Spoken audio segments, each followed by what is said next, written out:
I audible? I think so, yeah. Good to see you. I'm Elia Anzuoni. I also work at Chain Security. I can guarantee this was not on purpose. We didn't bribe the organizers. It was so nice of them. My topic for today is arguably the best fit for a lightning talk, because it turns out it's not that hard to copy memory in the EVM, especially since Cancun. But yeah, we'll see exactly how much. So, the right way to think about it, in my opinion, is before Cancun and after Cancun, because since Cancun we have a new opcode that does exactly that, and it's arguably the best way to do it. But before then, you had to implement this some other way, and there were two main ways to do that, to copy from memory to memory in the EVM.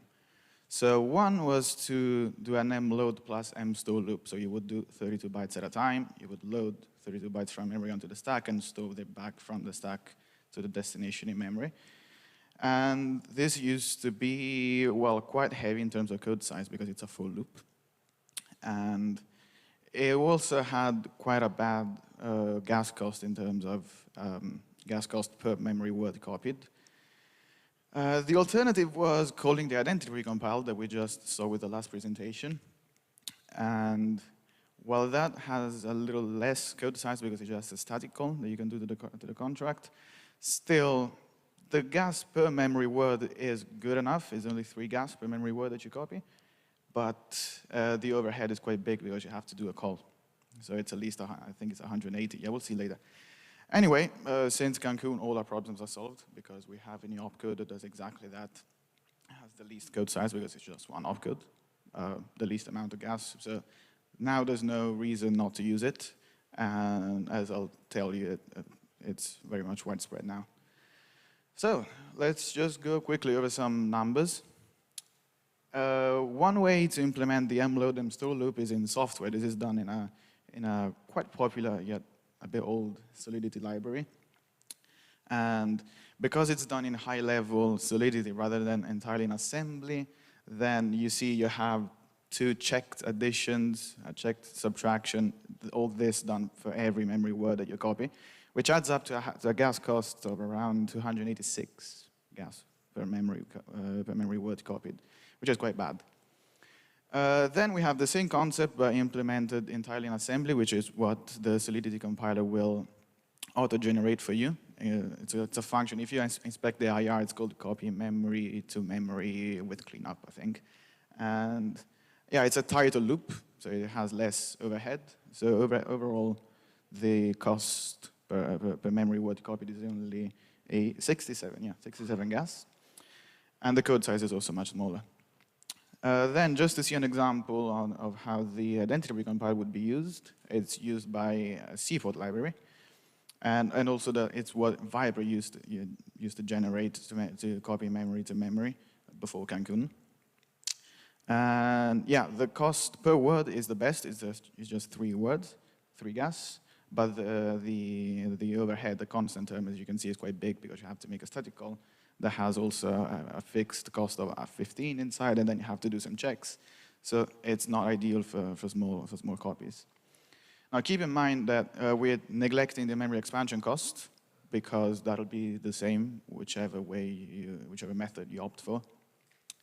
And also, we're doing this comparison right now with these opcode pricing, but keep in mind that those have changed and will change again in the future.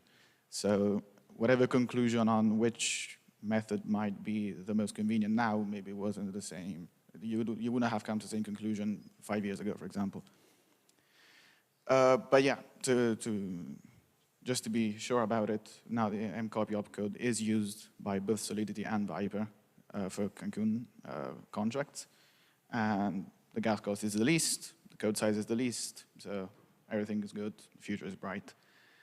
I didn't have the time to add the slides to this, but from the same analysis that Dominic and the other colleagues at Chain Security did, it turns out that already now the MCOPY opcode is already used more than the identity recompile, even though it's only new. It's only quite new since Cancun.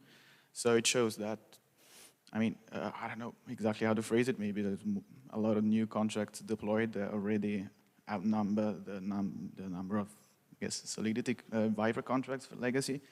So yeah, it's quite popular already.